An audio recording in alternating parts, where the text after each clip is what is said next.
Oy mga amigo, ari kami yan nasa mangrove sa Palanas Masbate pagkapayita oh.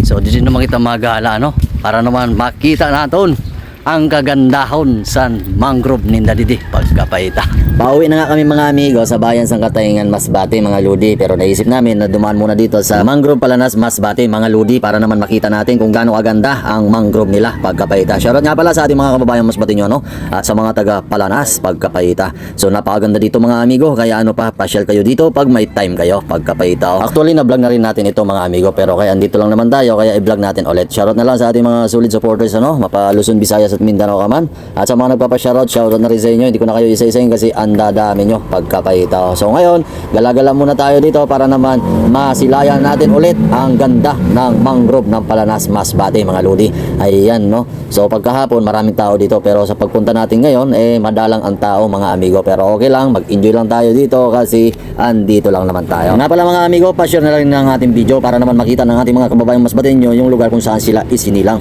Pagiro galisan ni mga amigo na oras ka gala didi sa mangrove Palanas, ay wara galin mga tao didi pagkapayita kasi naman buwang din magparagala na grabe init.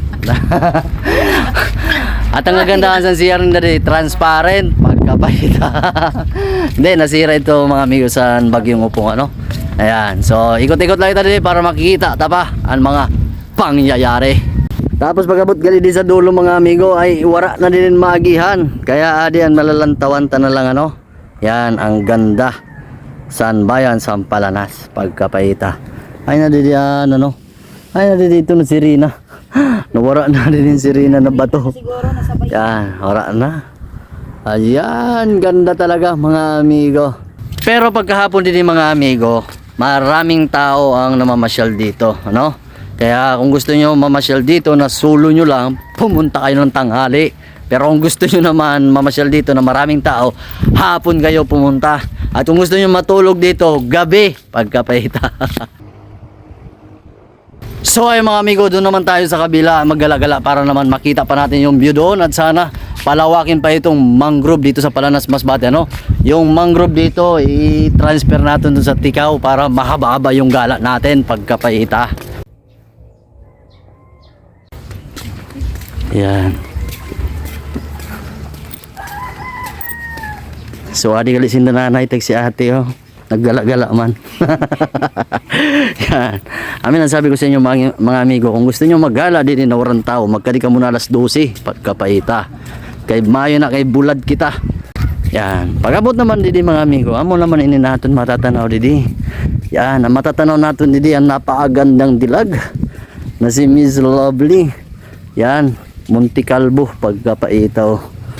Ayan, so amin niya natin makikita didi. Pag didi sa nila side natin malalantanaw, puro nakabalayan da mga amigo. Ayan, amin na bayan sa Palanas. Pero pag abot na naman didi sa gilid mga amigo, yan, puro dagat na.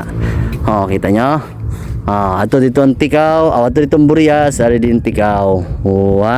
Yan mga amigo, kay tapos na kita din naggala, nagikot-ikot na, mauli na kita kay sunog na naungta pagkapayita. Yan, so paano? Hanggang dito na lang yung ating video kasi medyo mahaba na yung ating kwento pagkapayita oh.